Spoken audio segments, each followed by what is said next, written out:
Buenos días, buenas tardes, compañeras, compañeros, amigas, amigos. Creo que estáis todos afiliados, afiliadas, si no tenemos hojas. Si hay alguien que se haya despistado, tenemos hojas de afiliación. Bueno, yo iba a empezar pidiendo un minuto de silencio por las 39 mujeres que no van a poder escuchar, ni hablar, ni decir nada, porque las ha asesinado el terrorismo machista. También iba a pedir un recordatorio para la compañera Mercedes González Calvo, que siendo una mujer muy joven, sindicalista, nos ha dejado en esa lucha también.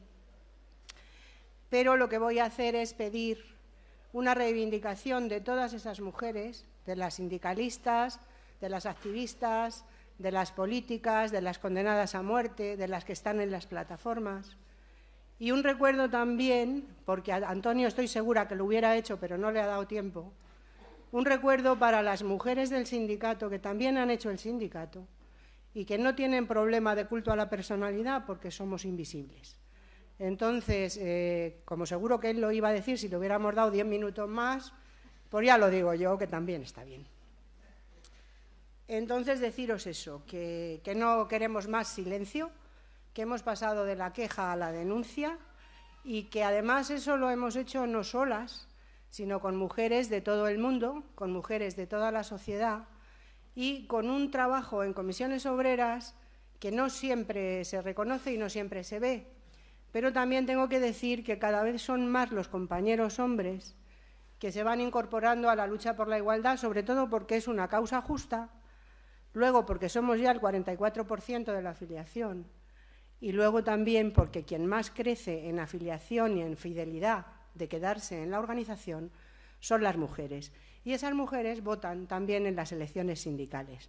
Lo digo porque como vamos a empezar en periodo de elecciones sindicales, que lo tengáis en cuenta todos y todas, para que incorporéis en los discursos, en las reivindicaciones y en la memoria y en el reconocimiento a todas estas mujeres que trabajamos, hemos trabajado y trabajaremos en este nuestro bien amado sindicato, de hombres y de mujeres.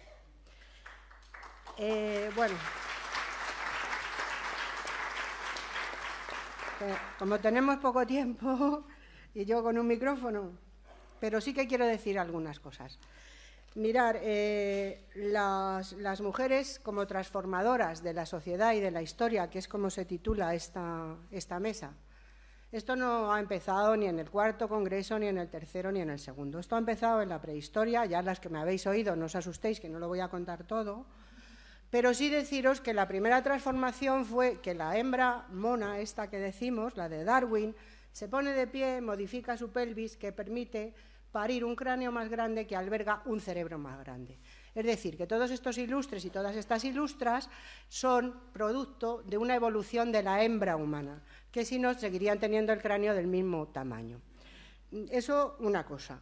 Luego, en Roma, en Egipto, las vikingas, todas estas mujeres han existido, han luchado, han peleado, han habido piratas, han habido guerreras, acordarse de las amazonas, y luego ya las malas, que la historia a las malas sí las pone, la Hidra, Eva, todas estas, ¿no? Pero también hemos aportado muchísimas cosas a la evolución de la humanidad, que yo, como voy a hacer poco uso del tiempo, no os las voy a contar, pero que lo haré en los cursos que vamos a dar próximamente hasta diciembre. Pero mirar, en esta época, para no comerme el tiempo, Comisiones Obreras lleva trabajando, también otras instituciones, pero voy a centrarme en el sindicato, por la evolución de las mujeres, por el sindicalismo de mujeres, no un día, ni dos, ni tres. Y aquí vamos a tener el ejemplo de Alejandra, que se la puede ver en cualquier momento con un ordenador en un aeropuerto, en el metro, yo creo que se lo lleva hasta el baño si va a tardar más de lo previsto, y que además se ha convertido en un referente para las mujeres de árabes, africanas y de Asia, que además va a compartir un rato con nosotras. Pero también hay otro trabajo muy importante, fuera ya del sindicato, que es el de las mujeres también que trabajan en otros ámbitos, como como Ana Moedano, que también forma parte de la Organización Iberoamericana de Seguridad Social y tiene también un currículum amplio. No voy a decir los títulos porque ya con esto hay cosas, pero la podéis encontrar en Google y lo tiene todo perfectamente documentado. Y también el trabajo importantísimo de las administraciones públicas, de las mujeres que están desempeñando un papel a través de su partido político o de su actuación profesional para que las mujeres avancemos. Porque si solo nos quedamos con la calle, que es fundamental, no podríamos avanzar más. Un ejemplo os voy a poner. Hemos firmado un pacto de Estado contra la violencia machista o contra el terrorismo machista, como lo queráis llamar cada uno y cada una, que ha llevado un trabajo de más de un año de muchísimas organizaciones. Bueno, pues todavía ahora hay que pelear a ver si entra en el presupuesto, si no entras y tal, pero si no hubiéramos tenido dentro compañeras que hubieran llevado eso adelante, aunque se haya gestado en las organizaciones, no se llevaría a cabo.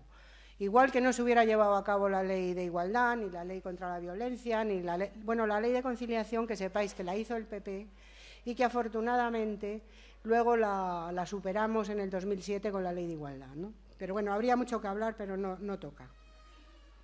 Pero deciros que también la labor internacional es importante. La lucha de las mujeres es global, es internacional y por lo tanto nosotras hemos trabajado y trabajamos con grupos de mujeres que también son invisibles. Las dignas, las floras, las María Elena Cuadra, las patronas de cada país. Hay montones de mujeres que además nos enseñan, ella nos dirá algo desde Iberoamérica, a hacer sindicalismo, a hacer feminismo, a hacer lucha por la igualdad. Por lo tanto, para ya darlas entrada y no enrollarme yo más, que sepáis que las mujeres hemos luchado siempre, que aportamos muchísimo al conocimiento, a la investigación, a todo. Que sepáis que tenéis limpiaparabrisas por nosotras, que tenéis tipes por nosotras, pero que también tenéis productos para la lucha contra los hongos genitales por nosotras. En fin, miles y miles de cosas. ¿Qué hacemos? Es decir, lo único que no podemos hacer nosotras es donar semen, pero darnos tiempo. Por lo tanto, que nadie piense que esto ha venido ahora de una nueva cosa, ni que ha empezado el 15M, ni el 8M, ni el 25M, ni el 7N, todo NMS, tal, que empezamos en la A y terminamos en la Z.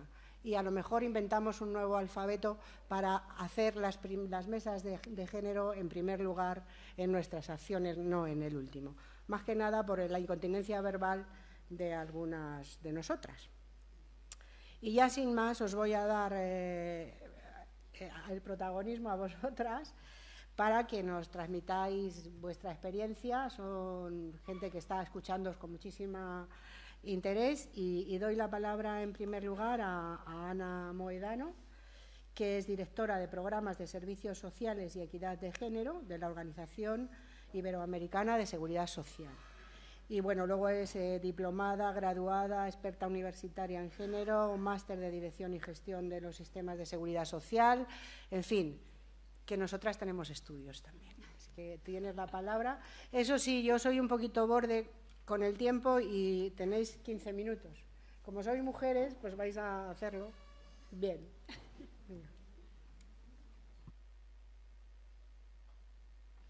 Bueno, pues muchísimas gracias, muy buenos días a todos y a todas. Para mí es un placer poder acompañarles en la mañana de hoy y poder contribuir con una visión un poco de América Latina a ese debate sobre los desafíos del sindicalismo que están llevando a cabo ustedes, bueno, llevaron a cabo en el día de hoy y en la mañana de hoy. Para quienes quizás se lo estén preguntando, les cuento un poquito también qué es esto de la Organización Iberoamericana de Seguridad Social, donde yo trabajo. Es un organismo internacional que se creó en 1954, ya tenemos unos añitos, y está compuesto por 155 instituciones responsables de seguridad social, incluyendo también algunos ministerios de países latinoamericanos. Son instituciones que se encargan del ámbito de las pensiones, del ámbito de la atención sanitaria y de los tratamientos sanitarios, el ámbito de los servicios sociales y de la prevención de riesgos laborales y salud ocupacional. Cubrimos el área de los países latinoamericanos y caribeños que hablan castellano o portugués, bueno, pues por una cuestión de relaciones históricas y culturales. Como les decía, les quiero dar unas pinceladas sobre cómo está la situación, cuáles son esos retos, esos desafíos para las mujeres latinoamericanas, esperando que les pueda aportar algo a su debate. Cuando les hablo de América Latina y Caribe, me van a perdonar, pero voy a ser, se lo digo ya desde entrada, un poco simplista, porque América Latina no es una, hay muchas Américas Latinas. Poco tiene que ver la situación en Centroamérica con la que puedan tener en el Cono Sur. Entonces, voy a hacer un ejercicio por intentar sintetizar la información y globalizarla, pero hay que matizar en algunos casos, en especial cuando hablamos de datos. Es verdad, y lo saben ustedes, que en la región latinoamericana ha habido grandísimos avances en equidad de género en los últimos, digamos, 20 años. Hemos avanzado mucho en ámbitos que son clave. El primero de ellos es educación. Hemos llegado a la paridad en educación primaria, el mismo número de niños y de niñas en educación primaria. Pero es que en educación secundaria y en educación universitaria hay más mujeres ya que varones. Les repito que estamos hablando en términos globales, luego país por país habría algunas diferencias. Esto es un paso fundamental. Como comprenderán, estas mujeres están mucho más preparadas para incorporarse al mercado de trabajo que sus compañeros varones o que lo que estaban las mujeres 20 años atrás. Sin embargo, esto luego no lo vemos reflejado en la situación que estas mujeres tienen en el mercado de trabajo, como les voy a comentar luego. Hemos mejorado en presencia política, poquito, pero algo hemos ido avanzando. Hemos tenido ya 10 mujeres presidentas, jefas de Estado y de Gobierno en América Latina. En la actualidad no tenemos ninguna, pero al menos ya hemos tenido 10. En cuanto a ministras, tenemos en torno a un 20% de ministras en los gobiernos de la región. 15% de alcaldías. El poder local se nos queda todavía ahí un poquito de lado, pero supone, como les digo, un avance. En cuanto a participación laboral, hemos llegado ya al 53% de mujeres participando en el mercado de trabajo. 53%, parece poquito, pero es un gran avance en la región latinoamericana. El problema es que esta incorporación de las mujeres al mercado de trabajo se ha hecho sobre todo en 3 sectores que no tienen una especial calidad del empleo. El primero de ellos, agricultura de temporada. El segundo, las maquilas, la manufactura. El tercero, el empleo doméstico. Son sectores, como les digo, que se caracterizan por ser especialmente precarios en la región. Yo me voy a centrar en 3 grandes ejes, en 3 grandes retos, desafíos que tienen las mujeres en la región. El primero de ellos, sin duda, gravísimo, muy importante, es el tema de la violencia hacia las mujeres. Lo habrán escuchado ustedes en los medios de comunicación. Hay noticias muy frecuentes, sobre todo sobre los feminicidios en América Latina. Una realidad terrible, pero que es solo la punta del iceberg, es solo la parte más visible de una realidad tristísima que viven las mujeres en su día a día. En América Latina hablamos de 12 muertes diarias. O sea, en el día de ayer, que ustedes estuvieron debatiendo ya aquí desafíos, tenemos 12 mujeres menos. En el día de hoy, pues calculen las que llevamos ya. 12 mujeres diarias en la región. Y estos son solo los que se contabilizan. Sabemos que hay muchos más asesinatos de mujeres que no tenemos en los registros. Como les digo, la punta de un iceberg enorme. Hay muchos más tipos de violencia que está tan normalizada, que está tan naturalizada en la sociedad, incluyendo entre las mujeres, que no la vemos, que no la sentimos. Les estoy hablando, por ejemplo, del acoso sexual en el lugar de trabajo. Frecuentísimo allá. El acoso callejero. Hay datos que nos dicen que en la ciudad de Lima, 9 de cada 10 mujeres declaran haber sufrido acoso callejero. En ciudades como Bogotá, Ciudad de México o Santiago de Chile, 6 de cada 10 mujeres declaran haber sufrido acoso callejero. No les estoy hablando de un simple piropo, les estoy hablando de cosas muy graves, sin decir que un piropo no lo sea. Hablamos del acoso político. En Perú, 4 de cada 10 autoridades femeninas, 4 de cada 10 mujeres que ostentan cargos de responsabilidad dicen haber sufrido acoso político. Bolivia, que no es un país que sea especialmente conocido por su sensibilidad en estos temas de género, ha tenido que desarrollar leyes específicas contra el acoso político a las mujeres, para que se hagan una idea de cómo está la situación. El acoso escolar, ayer mismo se publicaban artículos sobre cómo está el acoso escolar entre adolescentes en México, por ejemplo, caso terrible, que derivan abusos sexuales a menores, también muy naturalizados. Esto les puede parecer que estamos hablando de otros temas, que no tienen nada que ver con lo laboral, que es el principal eje de trabajo, y no es cierto. La violencia afecta a la sociedad en todos los niveles, en todos y cada uno de los niveles, en lo laboral, en lo económico. Hay cálculos que nos dicen que la violencia hacia las mujeres, solo en el ámbito de la pareja, supone un 1,6% del PIB de países como Nicaragua, un 3,7% del PIB de Perú. Solo la violencia dentro de la pareja. Imaginen todo el resto de violencia, todo ese resto del iceberg del que les comentaba antes. Hay ya 20 países de la región que han desarrollado leyes específicas contra la violencia hacia las mujeres. ¿Cuál es el problema? Tenemos la ley, pero solo 8 de esos 20 países han puesto presupuesto para hacer que la ley se cumpla. Segundo de esos grandes retos, de esos grandes bloques que les comentaba, la salud sexual y reproductiva de las mujeres en la región. Les podría hablar de otros muchos ámbitos, pero me voy a ceñir al tema del embarazo adolescente, que es una situación muy grave en América Latina. El 30% de las mujeres de la región son madres en la adolescencia, el 30%, especialmente en el ámbito rural. La mayoría, por supuesto, ya tienen a su cuidado ese hijo, esa hija. La educación queda en un segundo plano. La mayoría se quedan con la educación primaria. Imaginen la incorporación al mercado de trabajo que tienen estas mujeres. Muy complicada. Y además, no es un caso de que tengan un embarazo adolescente. Es algo que se ha normalizado tanto, es una situación tan extendida que llegan a los 18, los 20 años con 3, 4 hijos. Con lo cual, esas mujeres en el mercado de trabajo tienen un encaje mucho más complicado. Tercero de los ejes, de los retos, la discriminación en el ámbito laboral, que entiendo que incide directamente en lo que están debatiendo en estos días.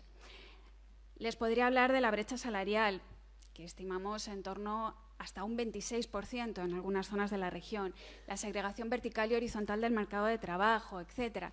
Pero me voy a centrar en algunos puntos que yo creo que pueden ser desafíos grandes que les pueden resultar de utilidad para sus debates. El tema de la formalización laboral. Es una característica propia de América Latina que tiene luego derivaciones, tiene luego consecuencias en otros muchos ámbitos. Calculamos que en torno al 53% de las personas en América Latina trabajan en la informalidad, más de la mitad.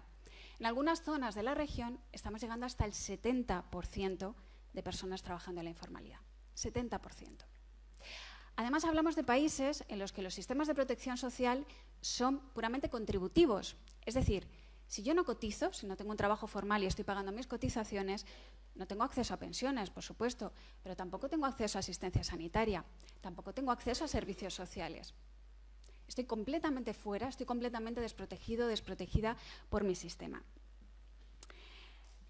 Solo el 37% de las mujeres recibe una pensión contributiva. 37% de las mujeres mayores de 65 años. El resto o bien tiene que continuar trabajando hasta que las fuerzas físicas lo permiten, o bien tiene que recibir la ayuda de familiares. 37% de pensiones. Por eso la mayoría de las mujeres en América Latina accede a pensiones no contributivas. Las pensiones no contributivas han dado un giro radical a la situación de muchas mujeres en la región.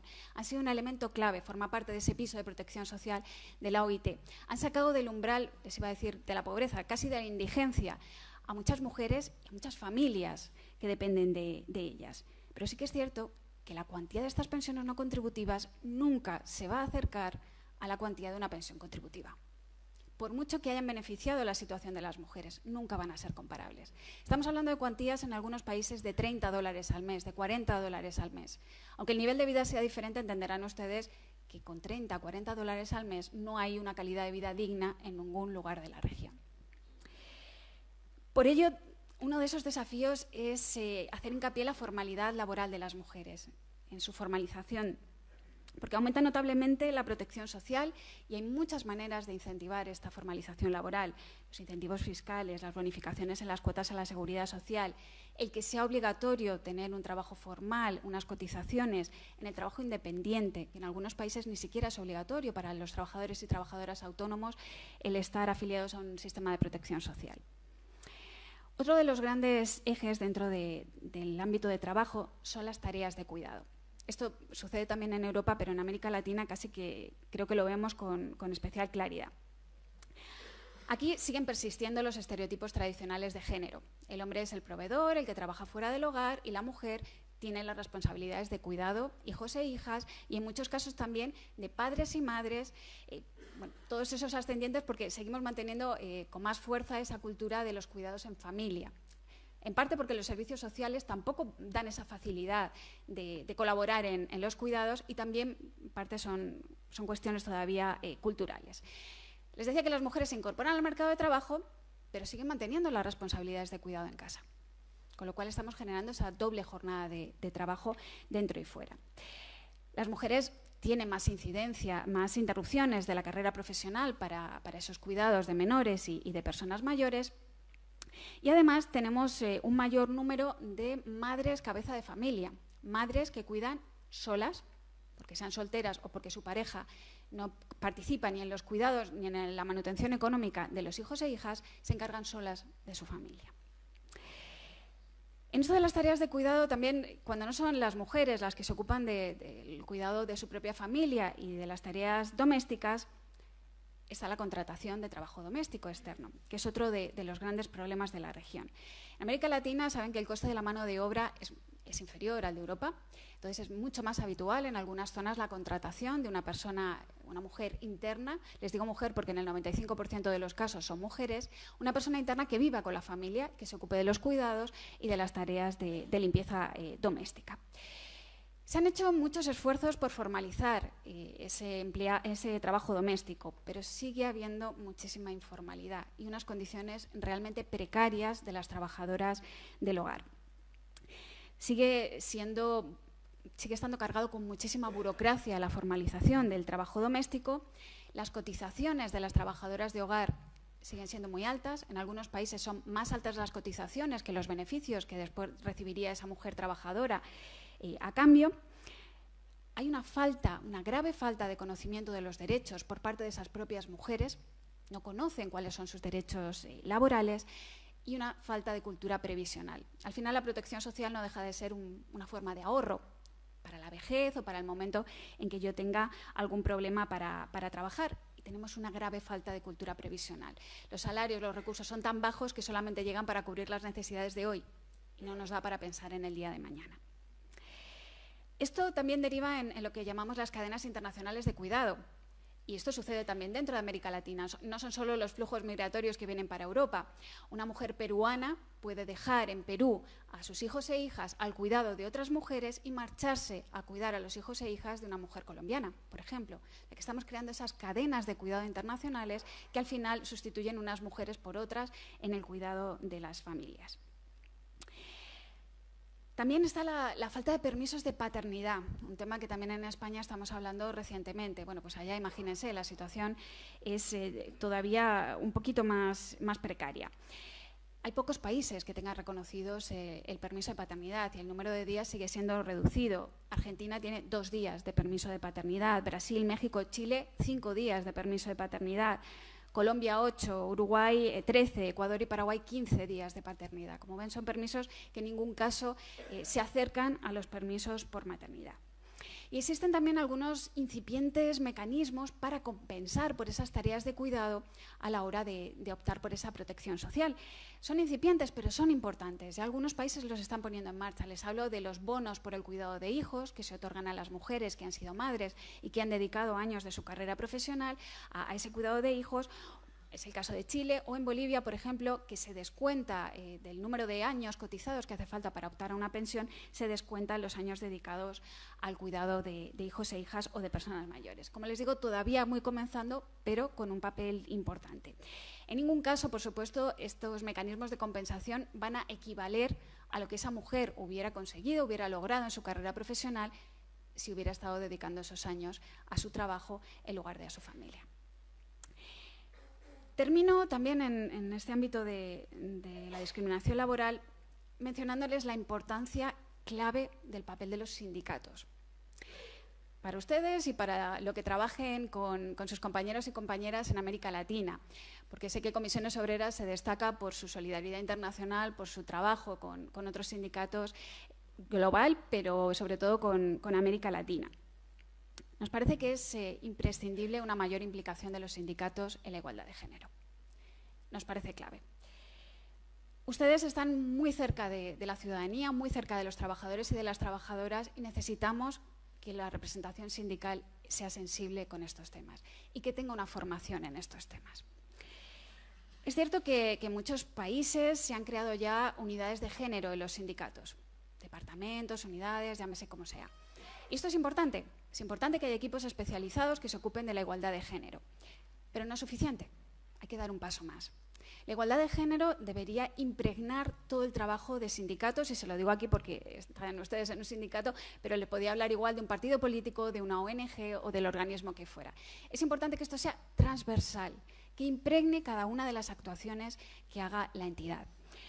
Hasta que no hablemos de género cuando hablamos de presupuestos, hasta que no hablemos de género cuando hablamos de políticas de compras, cuando hablemos de género cuando hablamos de salarios, hasta ese momento no podemos hablar de realmente una aplicación de la perspectiva de género en nuestro trabajo. Necesitamos que todos y todas se impliquen en esta labor de la igualdad de género.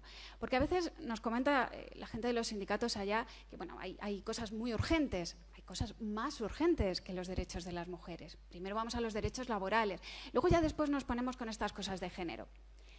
Esto es una falsa elección. No puede haber derechos laborales si no hay derechos de las mujeres. No tenemos que decidir, es que son las dos cosas a la vez. Por eso, no sé, les invitaría a que conocieran realmente la labor de los sindicatos en América Latina y que les invitaran a sumarse a este ejercicio global hacia la igualdad de género, porque realmente necesitamos una mayor implicación de los representantes y las representantes sindicales, mayor presencia de las mujeres en estos sindicatos para que logremos cambiar todos estos retos que le comentaba de las mujeres como trabajadoras en América Latina. Y yo, sin más, termino aquí. Creo que he cumplido con el tiempo exactamente. Así que muchas gracias.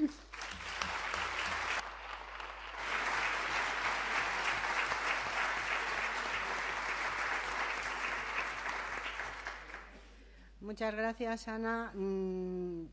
Bueno, coincido en todo lo que has dicho y seguramente si hay tiempo para preguntar o tal, habrá aportaciones. Pero decirte que efectivamente desde Paz y Solidaridad, que es la red que ha elegido el sindicato para hacer esta solidaridad con América Latina y con todo el mundo, pues una de las prioridades son las mujeres, sus derechos y ahí vamos, ¿no? Lo que pasa es que hay momentos en que ahí se cambia por lo que sea el foco, pero te garantizo que ese compromiso está. Y una reflexión solo de lo que ha dicho ella para dar paso a la otra ponente.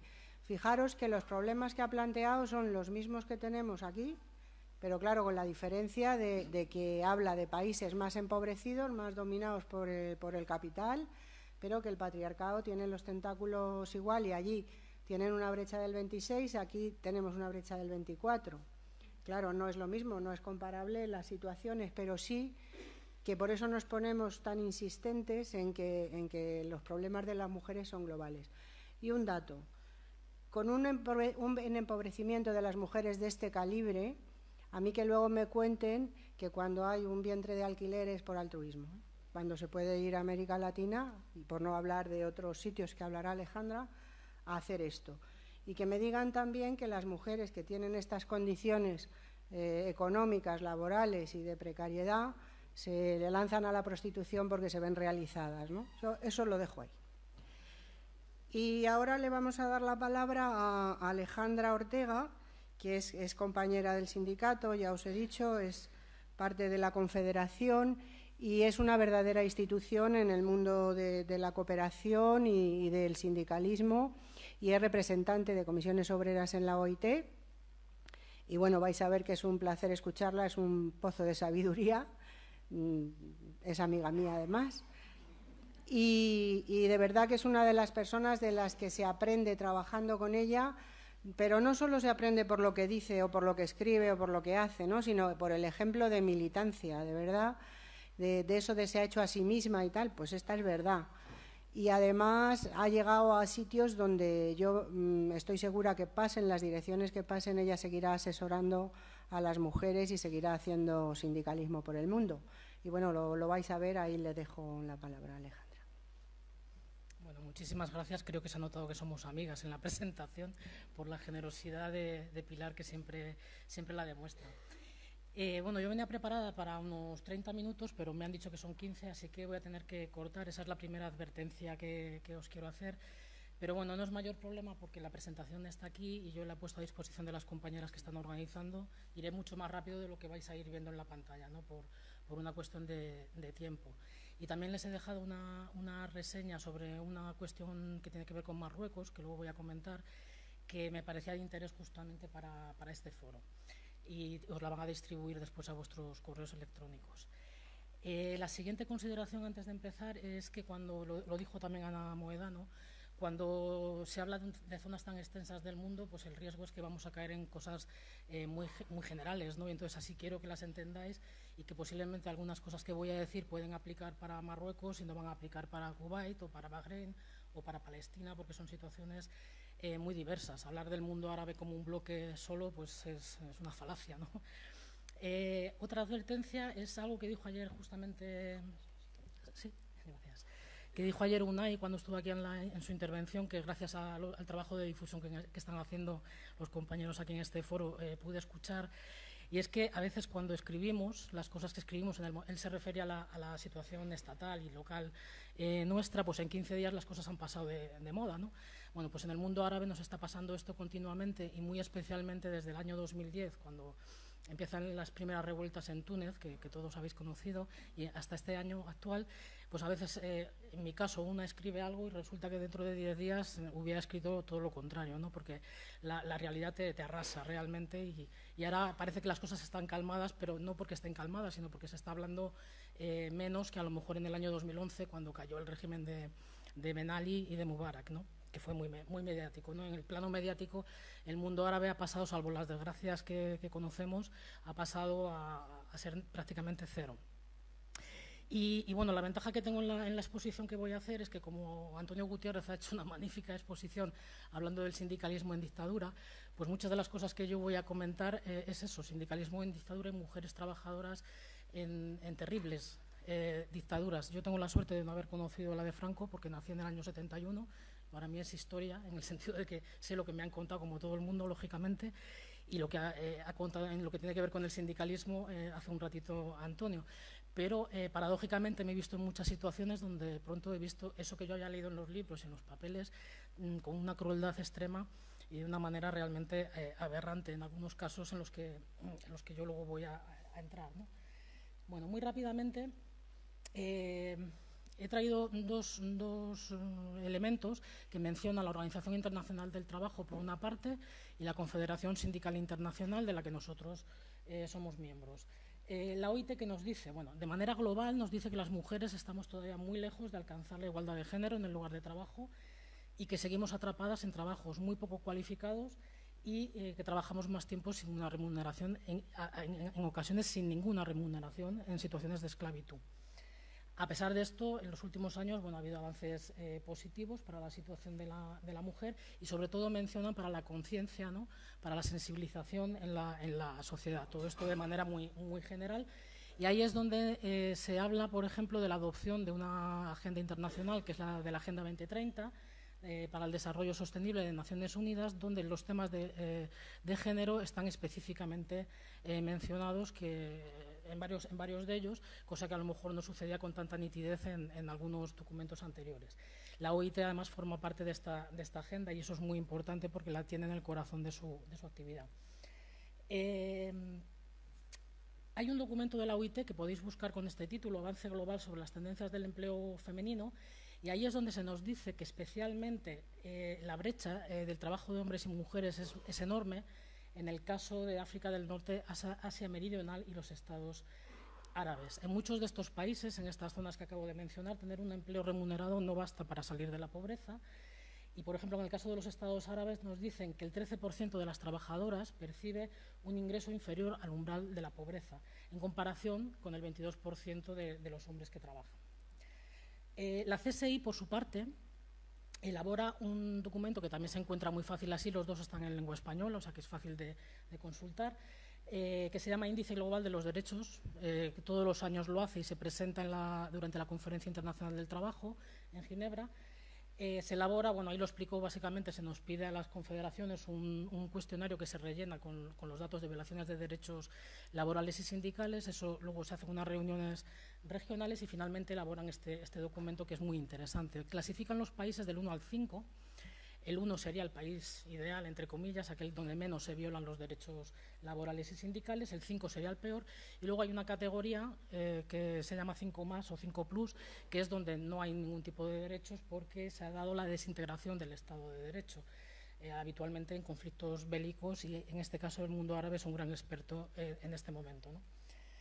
¿Qué nos dicen? Bueno, el de este año nos dice que la peor región del mundo para los derechos fundamentales en el trabajo sigue siendo Oriente Medio y el norte de África. Digo sigue siendo porque esto sucede todos los años, es decir, es lo mismo que nos decían en todos los anteriores informes. Además de esto, algunos elementos que he traído aquí, bueno, se da, por ejemplo, casos como la denegación absoluta de derechos básicos de los trabajadores y trabajadoras en Arabia Saudí. En países, por ejemplo, como Irak, Libia, Siria y Yemen, los conflictos y la desintegración del Estado de Derecho hacen imposible ninguna garantía. En el caso, por ejemplo, de Yemen, estamos hablando que en los últimos 8 meses, por ejemplo, 650.000 trabajadores del sector público no han recibido ni un solo salario, imaginaos, en una situación de un conflicto bélico, y se han perdido en el sector privado, se han destrozado 4 millones de empleos. Y luego otro caso, por ejemplo, sería diferente, la continua ocupación en el caso de Palestina implica también una denegación absoluta de los derechos, porque además hay una economía absolutamente desestructurada. Los derechos, según este informe, más vulnerados, y digo según el informe, pero en cuanto tú aterrizas allí lo vas a ver de manera inmediata: derecho de negociación colectiva, libertad de expresión y protesta social, hay un aumento de la violencia estatal, quiero decir, arrestos arbitrarios, detenciones, entre otras cuestiones, y por supuesto, bueno, pues la exclusión de un gran número de trabajadores del ejercicio de la libertad sindical.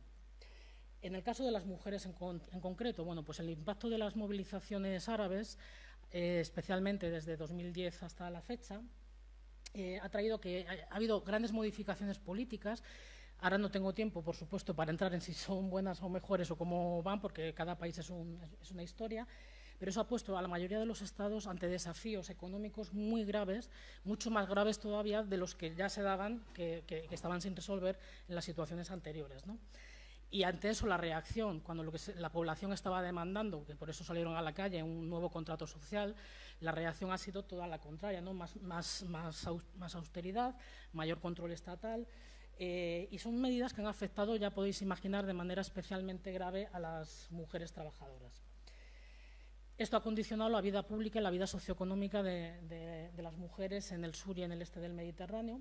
Ahí es donde hay los índices más bajos de participación de mano de obra femenina de todo el mundo. Son infinitamente, no doy cifras, otra advertencia es que a veces estas cifras es muy difícil en el mundo árabe acceder a estadísticas fiables, porque en la mayoría de los casos están manipuladas por el propio régimen de turno, ¿no? Es bastante complicado, pero bueno, se sabe que esto es de esta manera, ¿no?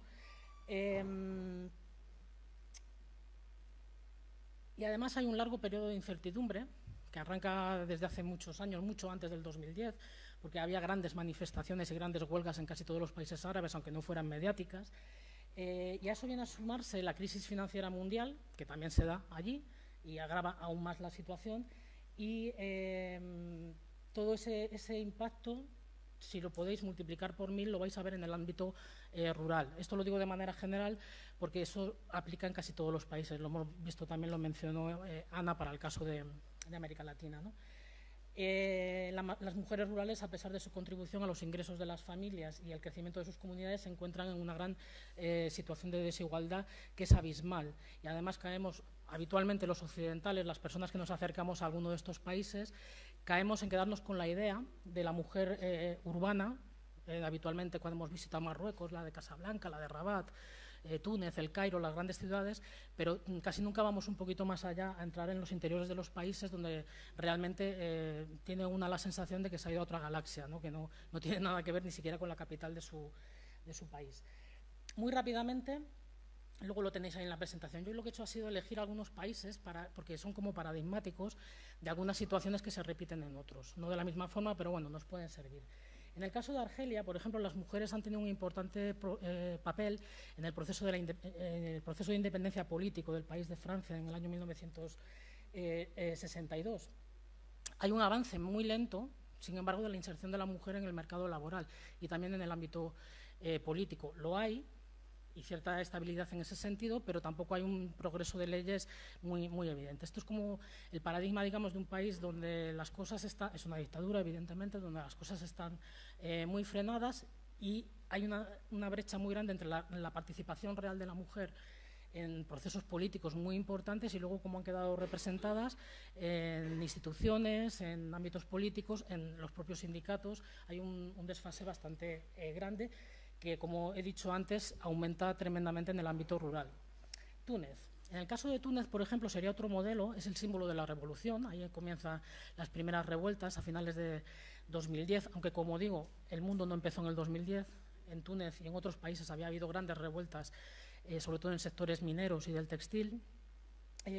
Allí el Código de Estatuto Personal desde el año 56 había sido bastante favorable, comparativamente con otros, a las mujeres, donde quedan todavía cosas que rescatar sobre los derechos de herencia, pero más o menos es un código, en ese momento, quiero decir, aceptable, ¿no? Las tunecinas participaron de manera masiva en las manifestaciones contra la caída del régimen de Ben Ali, y hay organizaciones de mujeres y de las mujeres dentro de los sindicatos. Además, es curioso en el caso de Túnez porque la inmensa mayoría de mujeres que son afiliadas de la Unión General de Trabajadores de Túnez, que es el gran sindicato histórico de Túnez, son activistas hay una asociación de mujeres demócratas de Túnez, o sea, están en miles de redes participando de forma muy activa.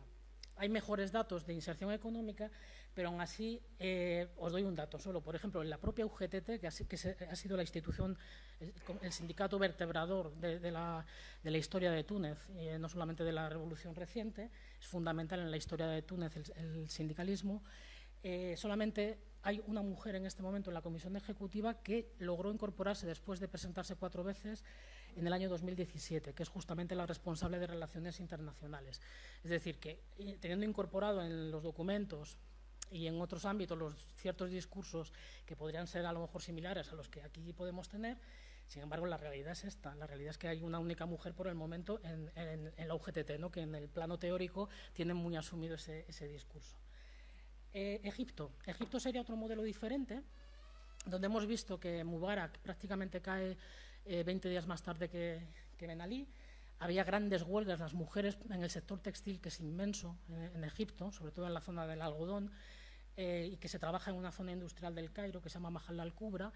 Bueno, ahí hubo grandísimas manifestaciones y huelgas antes del 2010, y las mujeres tuvieron una participación fundamental porque es un sector muy feminizado. Bueno, a pesar de esto y de una gran incorporación que ahí sí se nota en cifras al mercado laboral de las mujeres, en la práctica encontramos lo mismo, una baja representación política, y en este caso es mucho más grave porque es verdad que la vida política, la vida sindical, la vida asociativa en general en Egipto está ahora mismo cercenada por las últimas leyes que se han aprobado. En el caso de los sindicatos, la ley sindical que se aprueba recientemente es la misma de 1976, que vuelve a legitimar el sindicato vertical del régimen de Mubarak y prohíbe prácticamente la acción sindical independiente, con lo cual, bueno, pues es muy difícil hacer sindicalismo en Egipto en este momento y muy peligroso además, porque estamos hablando de que en estos países, y en los que mencionaba antes la compañera Ana, hacer sindicalismo significa jugarse la vida en la mayoría de los casos, ¿no?, que estoy mencionando, sobre todo especialmente este caso de Egipto. Palestina sería otro modelo, es el modelo de un país bajo la ocupación, donde hablar por supuesto, de sindicalismo, de activismo es muy, muy complicado.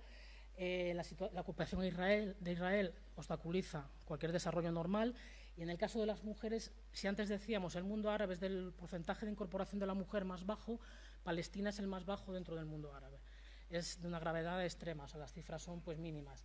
Y sin embargo, la paradoja que se da, porque podríamos pensar a las mujeres árabes es que no tienen formación, todo lo contrario. En general se ve a lo largo de las últimas décadas un incremento de la formación, llegando a etapas universitarias y a grandes títulos que yo creo que hay que seguir reivindicando, porque nuestros padres hicieron mucho esfuerzo para pagarnos las titulaciones. Aprovecho ahí la cosa, ¿no?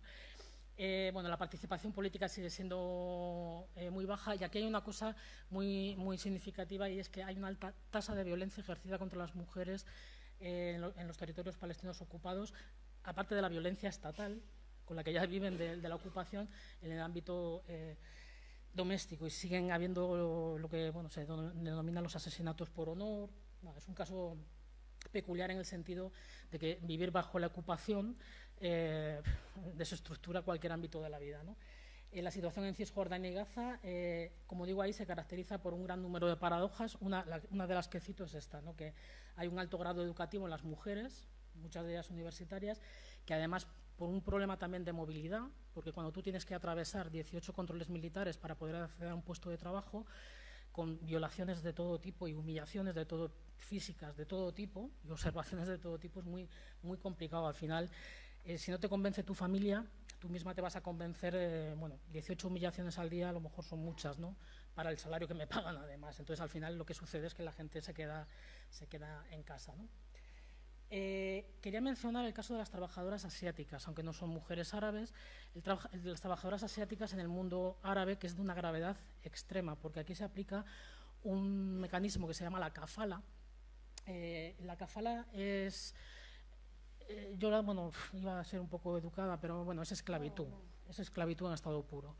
Ahora vamos a ver cómo funciona. Se trata de mujeres que proceden en su mayoría de países asiáticos, ahí los tenéis citados, Etiopía, Indonesia, Filipinas. Ahora mismo hablamos de casi 2 millones de personas que entran especialmente a los países del Golfo, Bahrein, Kuwait, Omán, Qatar, Arabia Saudí, Emiratos Árabes Unidos y también en el este del Mediterráneo, en el Líbano especialmente. Trabajan en el servicio doméstico. También hay un buen número de hombres que entran habitualmente al sector de la construcción y que trabajan sin ningún tipo de derechos. A veces les retienen sus pasaportes, con lo cual manipulan la situación de esta persona y ni siquiera hay posibilidad de abandonar el país. O sea, es de una gravedad extrema. Y en el caso de las mujeres, pues bueno, violaciones de todo tipo en el ámbito doméstico, os podéis imaginar. He traído como ejemplo, Bahrein, bueno, es uno de los países que ahora ha empezado a reconocer el trabajo de las migrantes y incluso la libertad de asociación, que ya es un avance, pero para que os fijéis, esa sería una excepción y con muchísimas limitaciones. El salario medio a principios de esta década en Bahrein, en el sector doméstico, estamos hablando de 72 dinares bahreiníes, que equivalen más o menos a 164 euros. Este es el caso ideal, ¿eh? El caso ideal en el caso que hay salario, que hay reconocimiento de la trabajadora, que hay un contrato y que tiene su pasaporte y que tiene un día a la semana libre o dos, que ya sería. En el caso... ¿Paro? Bueno. Pensaba que me ibas a decir uno, estaba asustadísima ya. En el caso del Líbano, por ejemplo, hay una iniciativa interesante para conocerla. Dentro del servicio doméstico con mujeres asiáticas se ha creado un primer sindicato, que esto es una cosa muy novedosa en el mundo árabe, en este sector quiero decir, que se llama así, Sindicato del Servicio Doméstico en Líbano.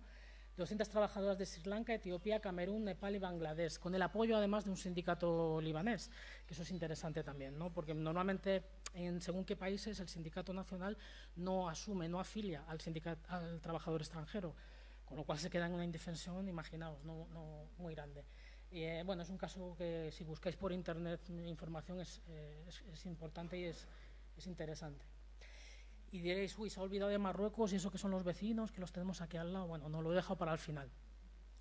Porque aquí lo que voy a hacer es recomendar la lectura de un libro que escribió Hisham Hudaifa. Hisham Hudaifa es un periodista que hace muy poco estuvo en Madrid, en la Feria del Libro Político, y estuvo presentando justamente esta publicación, que con el título ya lo dice todo: a la mujer y a la mula varadura. Es un refrán marroquí. Las olvidadas del Marruecos profundo. Está publicado en Ediciones del Oriente y del Mediterráneo en lengua española, con lo cual y está, desde mi punto de vista, muy bien escrito y traducido. Da gusto leerlo en el sentido literario, ¿no? Luego ya el contenido te pone el cuerpo del revés. Lo que hace aquí Hisham Hudaifa, porque en el caso de Marruecos las mujeres llevan un largo recorrido de lucha, están bastante... Bueno, las asociaciones de mujeres son muy activas, en los sindicatos también, pero aún así la brecha sigue siendo muy grande. Y si vamos a lo que hablábamos antes, que se reproduce en casi todos los países, de la brecha entre la mujer urbana y la rural, pues aquí también es tremendo. Aún así, Hisham Hudaifa lo que hace es un poco romper esa imagen del alumno bueno que a veces tenemos de Marruecos fuera de las fronteras marroquíes, como uno de los países más avanzados. Si vamos al caso de la mujer, hay auténticas aberraciones de las que apenas se habla, ¿no?, por aquello de la diplomacia táctica, ¿no? Pero Hisham Hudaifa, que es poco diplomático, lo que hace es contar todo lo que los demás no cuentan. Y además, desde mi punto de vista, es un libro muy valiente, porque él es marroquí y además lo hace desde Marruecos, no está en Nueva York ni está... Entonces, escribir sobre estos temas desde tu casa es muy complicado. Yo os recomiendo la lectura sobre esto. Hice una reseña para una revista de la Universidad Autónoma donde cuento un poco estas cuestiones y se va a repartir también con él. Entonces yo creo que ahí es interesante lo que él hace, porque lo que él hace es una radiografía, así lo describo yo, de la esclavitud moderna y la violencia económica contra las mujeres en el Marruecos del siglo XXI. Estamos hablando, por ejemplo, de chicas muy jóvenes que terminan en la prostitución, evidentemente no por placer, en los países del Golfo. Y se normaliza, a estas chicas se les ofrece un contrato de trabajo pues, como esteticien, o bueno, se las engaña de alguna manera y terminan atrapadas en estas redes del Golfo, donde antes hablábamos que salir es realmente complejo, cuando además tu propio país no está reconociendo tampoco que eso sucede.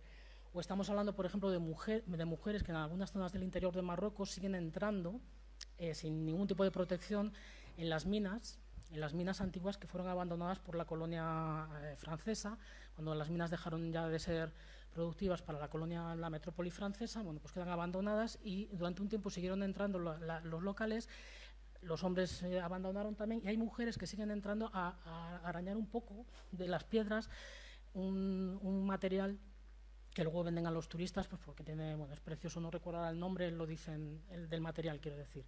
Entonces, bueno, esto sigue pasando y entran mujeres, entran niñas, sin ningún tipo de control y sin... Esto es todo lo que él nos cuenta aquí. Entonces, bueno, hay que tener mucho cuidado, incluso las mejores situaciones, o en las que aparentemente se nos cuenta que son mejores porque están cerca y, bueno, no hablemos de la explotación sexual en el ámbito del campo, ¿no? en las jornaleras. Es una cosa muy grave. Bueno, pues de todo esto Hisham nos da la pista y creo que es muy interesante. Porque además se habla de trabajo forzoso. Por ejemplo, en el caso de España está ratificado el protocolo de trabajo forzoso que entrará en vigor el 20 de septiembre. Y bueno, hablando con Hisham, hay que empujar, por ejemplo, y para eso sirve también nuestra solidaridad, ¿no? Para empujar no solamente a hacer un proyecto de cooperación, que es importantísimo, sino para que determinados convenios internacionales se apliquen realmente en todos los países. Porque, por ejemplo, volviendo a Egipto, Egipto es uno de esos países ejemplo, ¿no? Que si te vas a lo que dice la OIT, tiene no sé cuántos miles de convenios ratificados, pero todos los incumple perfectamente todas las mañanas cuando se levantan sus responsables, ¿no? Y nada, gracias por la atención. Ahí tenéis mi correo electrónico y los materiales y cualquier cosa pues quedo a vuestra disposición. Y gracias, Pilar.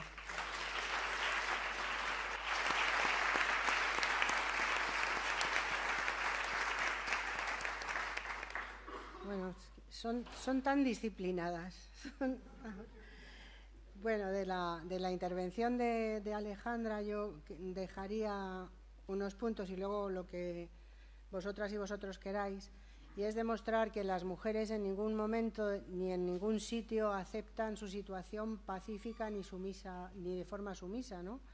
Nos ha hablado de redes de mujeres, nos ha hablado de denuncias, no nos lo ha contado, pero porque no tiene tiempo, que en los checkpoints ha habido acciones de israelitas y palestinas conjuntas para protegerse y para que las palestinas puedan pasar sin esas humillaciones y esas barbaridades, que desgraciadamente el cuerpo de la mujer en muchos países es el campo de batalla de los hombres, entonces maltratando, violando, humillando a su mujer, lavan el honor o humillan el honor, esta cosa tan estupenda de estos. Y luego el trabajo esclavo y el trabajo y la situación de las trabajadoras migrantes. Yo ahí no me voy a meter, no está Ana, sino ella habría aportado, porque también aquí tenemos ese problema de cómo tratamos a las trabajadoras inmigrantes, qué las pagamos, qué situación tienen, qué tal, cómo tratamos a las trabajadoras domésticas, cómo se les da de alta o no, cómo las utilizamos o no, y también las mujeres rurales, que aquí, a través de las organizaciones de feministas, que tenemos contacto con ellas, también nos explican que ahora han conseguido figurar como dueñas de la tierra en algunas de sus casas, porque como eran negocios familiares, pues estaba la titularidad del hombre, del marido, o lo que sea, y ellas no, ¿no? Entonces ahora se están asociando, están reivindicando, es decir, que igual, salvando las distancias, pues esto. Y luego otra cosa que se le ha pasado también por falta de tiempo a Alejandra, que es el tema de las mujeres saharauis, grandes amigas nuestras, pero que en estos momentos tienen algunas cosas que debatir también y que revisar, ¿no? Porque la libertad de las mujeres también tienen que verlas los saharauis y también hay que debatirla con ellos.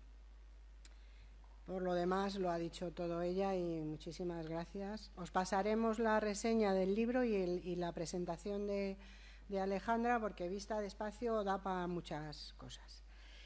Y por último vamos a pasarle la palabra a Begoña Suárez Suárez, que nos ha hecho el gran favor de venir atracada y así a última hora, porque ¿cómo se llama? Silvia, que sí que es la directora del Instituto de la Mujer, Silvia Buavén Vallejo, que es una gran activista feminista y socialista y amiga también de la casa, pero ha tenido que irse a la toma de posesión de la nueva ministra, que bueno, eso debe ser protocolo y seguro que le hubiera apetecido estar aquí, pero nos ha mandado a una magnífica sustituta, que es Begoña Suárez Suárez, y que es subdirectora general para el emprendimiento, la igualdad en la empresa y la negociación colectiva, y es también experta en género y está en el ámbito del Ministerio de Sanidad y Seguridad Social. Entonces, es uno de los ejemplos de personas que dentro de la Administración también facilitan el que las mujeres avancemos de una manera determinada, y nos va a contar su experiencia y le damos las gracias 2 veces más por haber venido tan deprisa. Bueno, muy buenos días. Al contrario, no voy a deciros que al principio a las 10:30 de la mañana, cuando me avisaron, fue un pequeño shock, pero la verdad que ahora, bueno, tener la oportunidad de escuchar a Pilar, a Ana y a Alejandra, pues ha sido un placer, así que estoy encantada y os pasaré el correo electrónico para que me paséis la reseña del libro. Así que ha sido un placer para mí estar aquí y, bueno, espero más o menos mantener un poco el listón de la mesa. A ver, acabamos de ver un poco cuál es la situación de las mujeres pues en América Latina, en el mundo árabe, y hay un diagnóstico que ha empezado a hacer Ana que se replica prácticamente, yo diría que en todos los países del mundo. Y si miramos para nuestra casa y miramos a España y nos centramos un poco en el ámbito laboral, por el entorno en el que estamos, pues una parte muy importante del diagnóstico de Ana la podemos asumir. Las condiciones laborales de las mujeres en España son mucho más precarias en general que las de los hombres. ¿En qué se aprecia esas diferencias y esa precariedad? Bueno, pues la tasa de actividad de las mujeres es 10 puntos todavía inferior a la de los hombres. La tasa de desempleo ha sido muy curioso, porque la tasa de desempleo en el año 2008, 2009, la tasa de desempleo de las mujeres era 10 puntos superior a la de los hombres. Llegó la crisis económica, por los sectores a los que afectó, etcétera, se llegaron a equiparar las tasas de desempleo. ¿Y qué ha ocurrido en los últimos años a medida que se ha iniciado la recuperación económica? Pues que la tasa de desempleo de las mujeres se incrementa considerablemente en relación a las de los hombres.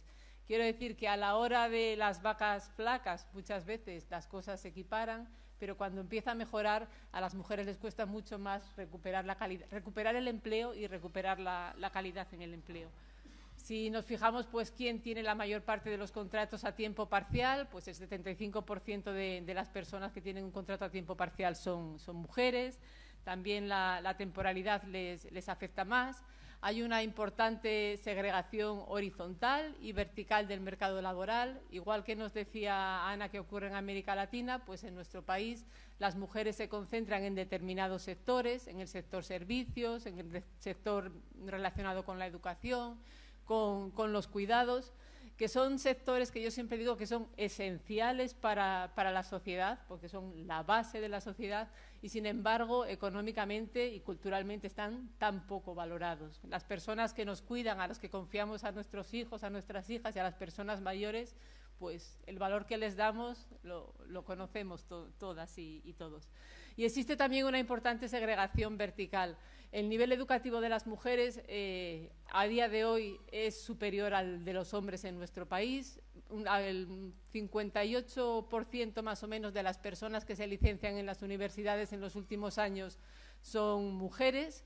Sí que es verdad que hay una importante también segregación y mujeres y hombres se licencian y se forman en sectores muy diferentes. Por ejemplo, en los sectores relacionados con la ingeniería, con la arquitectura, con el ámbito técnico, en la formación profesional, no hay prácticamente mujeres y son inmensamente mayoritarias en medicina, derecho, psicología, sociología, etcétera. Pero aún así, si tomamos los números en global, sí que el nivel de formación es más elevado. Un nivel de formación que era similar hace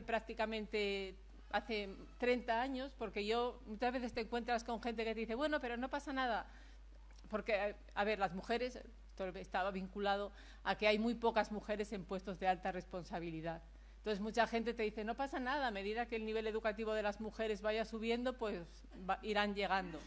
Bueno, no es exactamente así, yo diría que no es para nada así, porque yo cuando estudiaba en la universidad, hace 30 años, éramos prácticamente 50-50, y ahora miráis, por ejemplo, a los consejos de administración de las compañías del IBEX y hay un 22% de mujeres.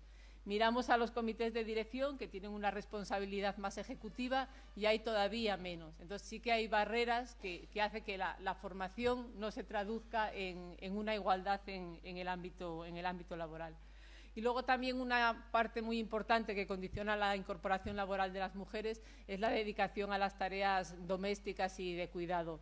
Todavía, a día de hoy, las mujeres cuidan y se ocupan mayoritariamente de las tareas domésticas y de cuidado, hacen uso muy mayoritariamente de los derechos de conciliación, de las excedencias, por ejemplo, y hay una falta de corresponsabilidad, tanto de los hombres en el ámbito doméstico como de corresponsabilidad social en general de las administraciones públicas, de las empresas, de la sociedad en general. Todavía los cuidados están muy vinculados al ámbito familiar, personal y en particular a las mujeres. ¿Qué es lo que pasa? Pues que todas estas diferencias, desigualdades, al final pues se concretan en algo muy tangible, se concretan en lo que nos decía Pilar al principio, en una brecha salarial que está en nuestro país. Si cogemos la media anual, pues en un 24%. Una brecha salarial que yo creo que es importante diferenciar lo que es brecha salarial de lo que es discriminación salarial. Porque muchas veces cuando hablas te dice la gente, no, discriminación salarial prácticamente no existe. Es verdad que existe mucha menos. Vosotros me diréis, seguramente que conocéis casos en los que existe, pero sí que es verdad que bueno, eso se va eliminando.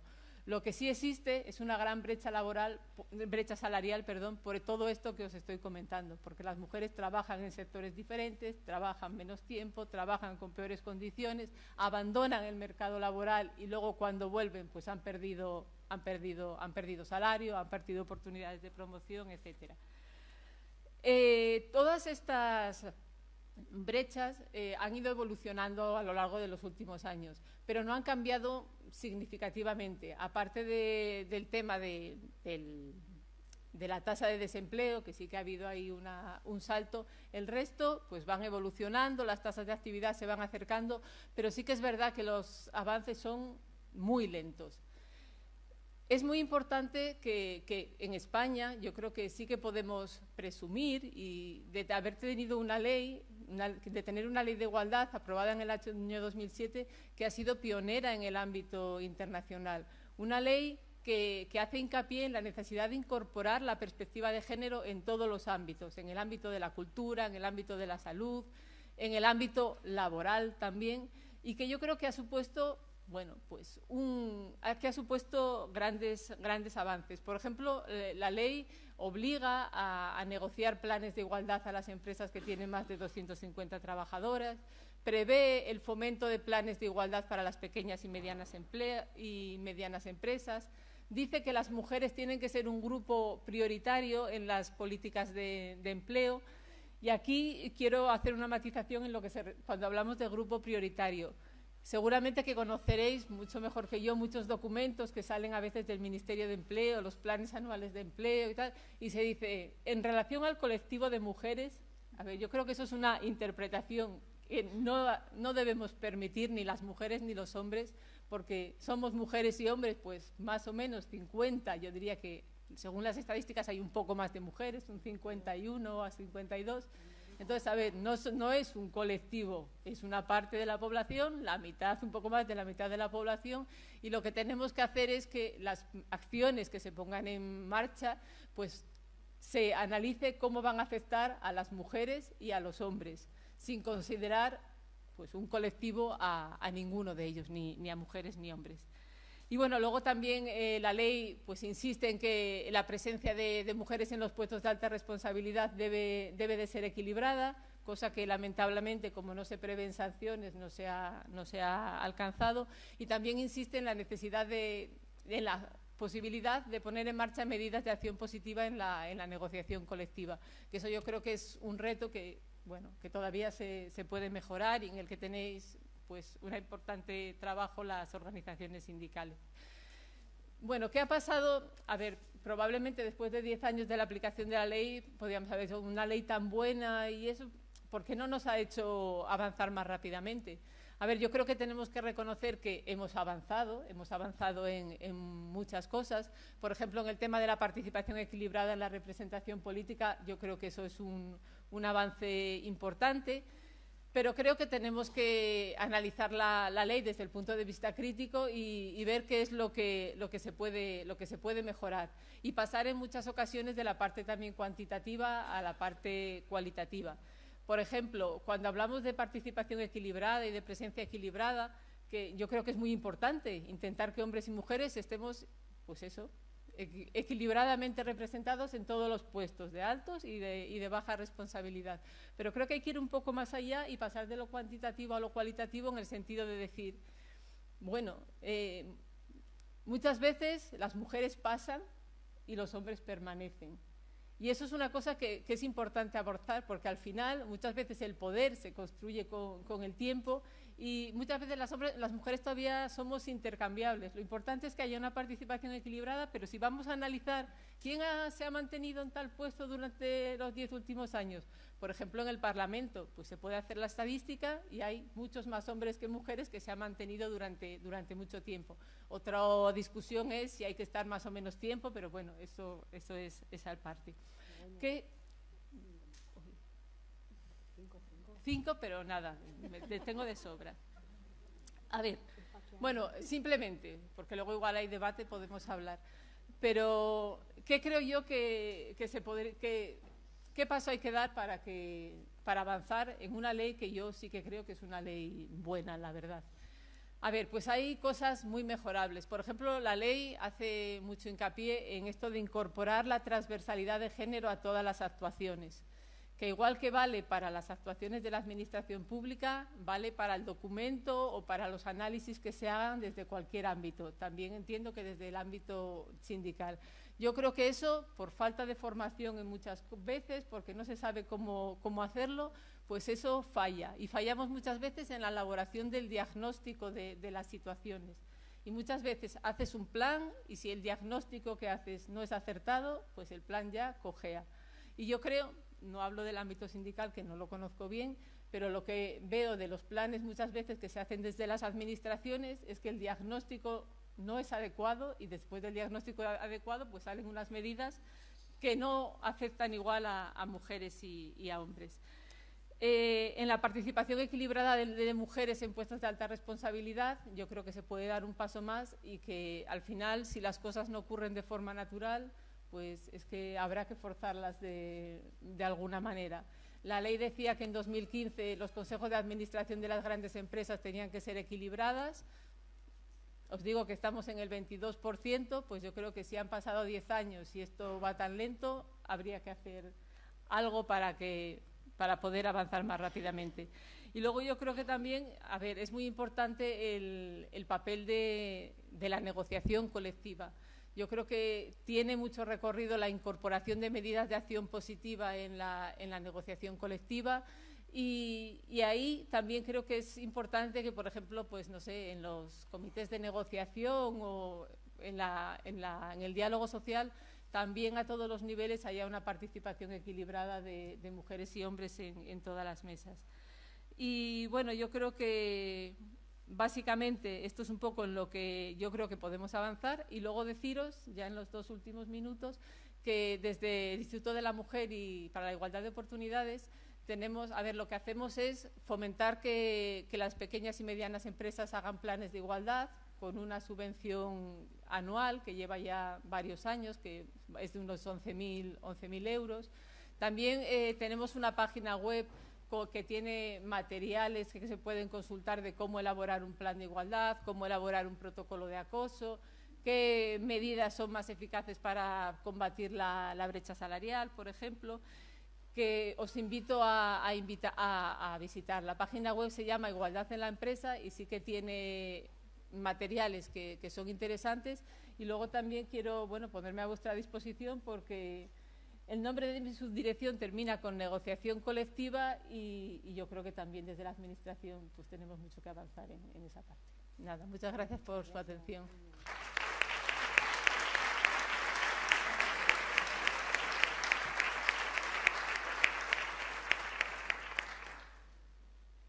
Bueno, yo como comparto lo que ha dicho no os voy a castigar más. Solo deciros que efectivamente en la Ley de Igualdad Comisiones Obreras tuvo un papel muy importante desde su enunciado, su elaboración, su seguimiento, que para nosotras y nosotros el tema de la igualdad en la empresa cada vez es más prioritario. Ya lo tenemos muy claro en el discurso y ahora ya en las directrices de negociación colectiva también se ha dado un avance y se va a dar todavía más, porque efectivamente hay que dar un paso más allá y tenemos que mejorar la ley en muchísimas cosas. Un ejemplo nada más. ¿Por qué 250 trabajadores y trabajadoras? Que eso no lo pone. Y si son 240, ya no tienen que tener plan de igualdad. No sé, hay cosas que hay que dar una vuelta y desde luego que se haga también desde la Administración va a venir muy bien. ¿Dónde está? Bueno, y daros las gracias a las tres porque aparte de la calidad de vuestra ponencia, pues os habéis ajustado al tiempo y bueno, yo he aprendido un montón. Que no sé cuánto tiempo tenemos, Charo, para debate. Es que como está la clausura detrás, pero yo creo que esta gente tiene ganas de hablar, ¿no? No sé. Bueno, pues tenéis la palabra. Si alguien quiere preguntar algo. ¿Estáis de acuerdo con todo? Esto es maravilloso.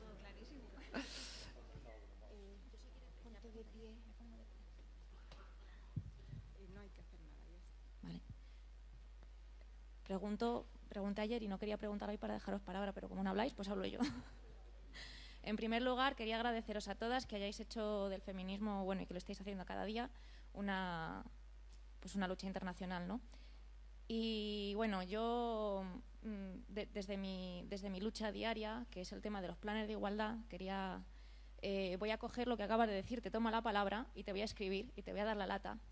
Yo trabajo en una de esas empresas del IBEX 35 donde la ley de igualdad no nos ha servido. Nos sirve porque está ahí, porque se supone que hay que cumplirla, pero la realidad es que somos las mujeres quienes cogemos la reducción de jornada, quienes tenemos la brecha salarial, quienes, bueno, pues ya sabéis todo el tema que hay, ¿no? Entonces, la empresa se niega a hablar, la negociación colectiva está fenomenal cuando se puede, pero es muy complicado. Entonces, os invito desde el Instituto de la Mujer y desde donde podáis, no solo a las grandes empresas como la mía, porque a mí a veces me da vergüenza reclamar cosas sabiendo lo que hay, pero no voy a dejar de hacerlo porque somos mucha gente, somos 7.000 personas, 3.500 fijas y 3.500 de agencia, que no me competen según la empresa. Entonces, coger el testigo porque me gustaría saber si tenéis pensado en algún momento mejorar la ley de igualdad. Está muy bien que haya estado bien, pero es que no se cumple. Entonces, habrá que analizarla. Es muy difícil, quienes no somos estadísticos y estamos en el sindicato, decir, haced un buen diagnóstico. Primero no nos dan datos y nadie les obliga. Se supone que sí, pero te dan 4 datos que estadísticamente te dicen, no, eso no vale. Veo que es muy difícil avanzar si no se aprieta un poco las tuercas a las empresas, a las grandes y a las pequeñas. Entonces, ahí paso la pelota para... Yo te voy a seguir dando la lata, ahora no, que hay mucha gente. Pero viendo... Está muy bien la ley de igualdad, pero tiene que mejorar. Entonces, como han dicho antes, vemos los errores a los que nos ha llevado. ¿Por qué nos cogemos las mujeres a las reducciones de jornada? Siempre, en el 99% de los casos en mi empresa. Y hablo que somos... que somos una empresa muy grande, que somos mucha gente. y no solo en la brecha salarial, sino en el acceso al mercado, en el acceso a los puestos. Nosotros tenemos una persona en el Consejo de Administración, una persona, o sea, una mujer, porque ya salíamos en la radio diciendo que éramos la única empresa del IBEX 35 que no teníamos una mujer en el Consejo de Administración, y la pusieron un 7 de marzo, qué casualidad. Entonces, nada, ahí paso el testigo donde podáis, y a las demás, que gracias, porque os voy a buscar, que tenéis una información muy interesante, y disculpa del rollo. Bueno, voy a ser muy breve. Dar las gracias a las 4 porque la mesa ha estado muy bien, especialmente a la última persona que ha intervenido, que siendo suplente lo ha hecho fenomenal. No sé la titular cómo lo hubiese hecho, pero yo creo que no lo habría podido mejorar. Quería haceros 2 peticiones más que 2 preguntas. Una es que en el ámbito de vuestras responsabilidades, y cada una en el nuestro, impulsemos que en todos los documentos que salgan fundamentalmente de las administraciones públicas se incorpore el análisis del impacto de género, que no lo hay, desde las políticas activas de empleo a los sistemas de protección pública, el efecto de la diferente situación de hombres y mujeres en la sociedad y cómo afecta luego al acceso a la jubilación, pero también a la prestación por desempleo y a cualquier otro tipo de sistema de protección y, por supuesto, a las políticas activas de empleo. Y el otro es pregunta, reflexión o el debatir por qué habéis hecho varias referencias a la brecha salarial, siempre como el concepto está claro, la diferencia entre lo que cobran hombres y mujeres, siempre como cuánto menos cobra una mujer respecto al salario masculino, cuando también el enfoque podría ser cuánto tendría que crecer el salario femenino para equipararse al masculino, porque este enfoque permite ver mucho más la diferencia al partir del salario masculino. Y al expresarlo en términos porcentuales se minimiza una diferencia y una brecha que es mayor. En segundo lugar, porque el salario, los hombres no son la medida de todas las cosas, el hombre no es la normalidad y las mujeres el elemento a comparar, sino que lo que tenemos que ver es nuestro salario y cuánto tiene que crecer, porque aquí no se trata de que se disminuya el salario masculino, sino cuánto tiene que crecer el empleo femenino. Yo creo que ese enfoque, y desde el ámbito feminista y sindical muchas veces hemos conseguido meter conceptos nuevos, pues este concepto a lo mejor tenemos que empezar a meterlo y empezar a hablar de brecha de género desde nuestra perspectiva, no desde la perspectiva masculina, porque nosotras somos tantas y tan valiosas como los hombres. Entonces, bueno, pues como reflexión o para que... Hola, buenas. Sí, soy Patricia. Quería lo primero agradecer a las ponentes, me han encantado todas las intervenciones. Y primero compartir una experiencia que a veces es cierto que en algunos encuentros internacionales nos da como corte compartir los problemas que tenemos en España, cuando, por ejemplo, las compañeras de la India te están contando que están formando a los conductores de autobús para que intervengan si están violando a una mujer en el autobús. Pues te quedas helada y luego dices, jolín, ¿y ahora cómo cuento yo lo mío? Pero es importante porque precisamente que los países en los que tenemos más avanzadas algunas de las cosas que tenemos que trabajar en materia de género sirven de ejemplo y arrastran a aquellos que están por detrás, por desgracia, pues eso, que es importante seguir compartiendo todas estas experiencias. Y quería preguntar tanto pues de Latinoamérica, países árabes, aquí en España, se habla de que muchas legislaciones van por delante de la situación real.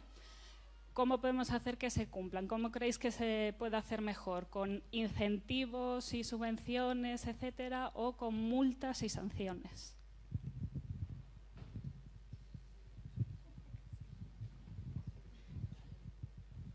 Pues ya está, parece.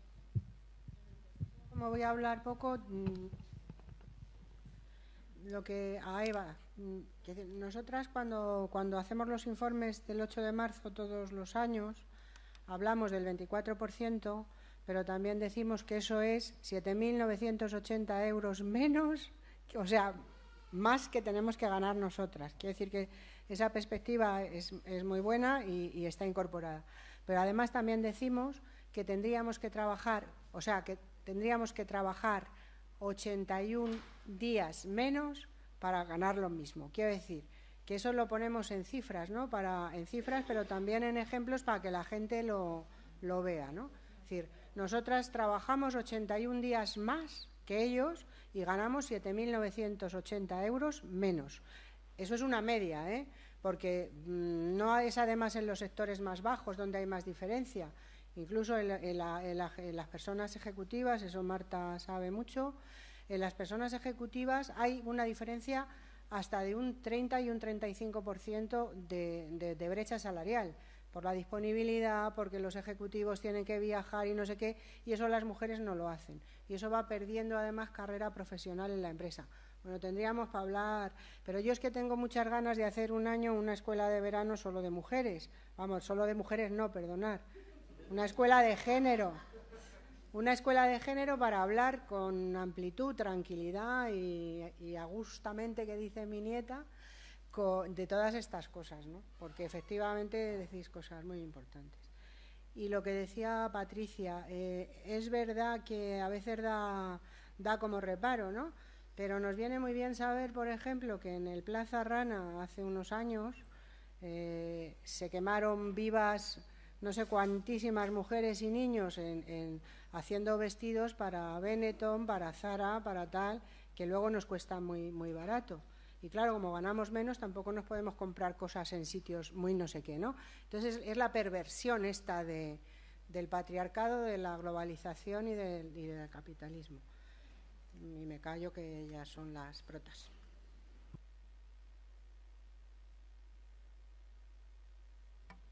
Bueno, yo más que, porque no han sido preguntas, han sido más comentarios, pues lo que decía Patricia, bueno, yo creo que es humano, ¿no? Cuando estás en una reunión internacional y te cuentan no sé qué aberraciones, pues te entra ahí el complejillo de, ay, madre mía, como a mí, eso me ha pasado 1000 veces y me pasa todos los días, hasta que, por lo menos yo, en mi experiencia, aprendí que lo suyo es muy importante y lo mío también, porque yo parto de mi experiencia como mujer española, occidental, tal, y me faltan una serie de cosas por las que yo voy a seguir luchando, pero es que cuando se lo cuento a ella realmente le interesa. A mí me interesa lo de ella y a ella le interesa lo mío, y creo que ahí está el truco. No creo que la cosa sea la comparación de la gravedad de una violación de un derecho en la India o en no sé dónde, sino que todo forma parte de la lucha por las libertades y los derechos. Entonces, en países como los que yo antes estaba describiendo, las violaciones son tremendas. También hay victorias. Por ejemplo, en el caso de Túnez no he mencionado, y es muy importante, y ahí es donde hay que echar una mano,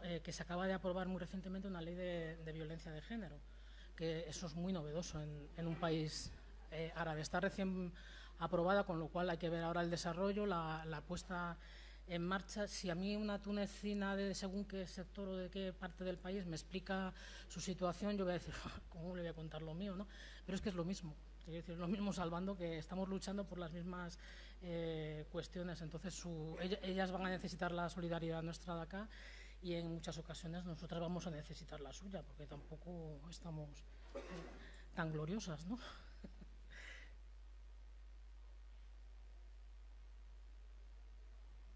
El tema del incumplimiento de los planes de igualdad y eso. Bueno, pues efectivamente en el papel todo es fácil ponerlo y eso. A ver, hay empresas y empresas, pero sí que pues hay empresas que no cumplen las cosas que plantean y ponen en el papel. A ver, yo es que estaba sacando, porque tenía por aquí, por ejemplo, la inspección de trabajo. Cuando va a las empresas, una de las cosas que analiza es el cumplimiento del plan de igualdad y otras obligaciones. Y, por ejemplo, los últimos datos de 2017, de 600 actuaciones que realizó la inspección de trabajo, solo se impusieron 15 infracciones en materia de planes de igualdad. A ver, estos son, os digo, estadísticas oficiales las que aparecen. A ver, es verdad que el número de actuaciones no son muchas, pero si miráis la proporcionalidad, la verdad es que el número de actas que se levantan por este motivo son pequeñas. Yo lo dejo ahí porque, bueno, como reflexión. Claro, no, a ver, es que seguramente no, a ver, que luego habría que ver, por supuesto, cómo está hecha el acta y qué es lo que han analizado y lo que han medido. A ver, estoy de acuerdo, claro, que depende con la profundidad que lo mires, hasta dónde llegas y tal. También es verdad que muchas veces, sabéis que, bueno, lo conocéis mejor, las actas y los informes se hacen como se hacen, poniendo tic y tal, y depende un poco también de la importancia que le des y la profundidad con que lo mires. Y el tema del diagnóstico sí que puede ser difícil, pero yo creo que es muy importante y hay que intentar que las empresas, bueno, lo que sea, pero en este caso la empresa, de los datos desagregados por sexo y tal, eso es otra de lo que establece la ley de igualdad y que no siempre se cumple. Y luego no sé, cuando el tema de incentivos o multas y sanciones, no sé. Quiero decir que, a ver, hay una parte importante de pedagogía, como todo. A ver, también sabéis que cada vez son más las estadísticas y los estudios que dicen que incorporar la igualdad efectiva en el ámbito de las empresas genera beneficios para las empresas y es bueno para ellas mismas. No sé yo lo que quiero decir, que estudios hay que dicen que si en la empresa incorporas la igualdad efectiva a todos los niveles, se va a mejorar el clima laboral, se va a mejorar la productividad de la empresa y tal. Eso es un dato que debería ya animar a las empresas a avanzar en esa línea. Y luego, sobre la otra parte, pues por ejemplo, a mí se me ocurre, en las leyes que hay en Europa sobre participación equilibrada en consejos de administración, las llamadas leyes de cuotas, en general las sanciones, el incumplimiento acarrea una sanción y no se incentiva el cumplimiento. No sé yo la verdad, no sería yo qué decir. Sí, yo también sobre este tema, la experiencia en América Latina es que lo que funciona realmente es la estrategia, permitidme el término, del palo y la zanahoria, las dos cosas a la vez. Tiene que haber sanción y tiene que haber también incentivos, porque es lo que realmente mueve a la gente y genera un cambio mucho más sostenible, que es el convencimiento. Y luego, con la idea esta de la igualdad salarial, la compro perfectamente, me ha gustado y creo que tiene una reflexión muy interesante detrás. Pero quería llamar la atención sobre la importancia de actuar sobre los complementos salariales. Muchas veces nos centramos en ese salario base, que es verdad que puede ser muy diferente, pero los complementos salariales juegan un papel imprescindible. Los hombres tienden mucho más, en América Latina al menos es el caso, a cobrar complementos salariales por trabajo nocturno, por disponibilidad en fines de semana, por trabajo especial penosidad, por trabajo de mucha carga física, etc. Sin embargo, las mujeres no cobran complementos salariales, por ejemplo, por la toxicidad de los productos de limpieza que manejan habitualmente, que está demostrado que tienen un daño para la salud importante. Las mujeres, como principales responsables de las tareas de cuidado, normalmente no acceden pues, a esos pluses por estar disponibles un fin de semana o para viajar una semana para asistir a un curso de formación. Entonces, son elementos que parece que son neutros, y en realidad neutro, pues como sabéis, no hay nada. Puede ser ciego al género, pero neutro nunca. Entonces, en este caso tenemos que poner la lupa en los complementos salariales porque tienen un papel importante.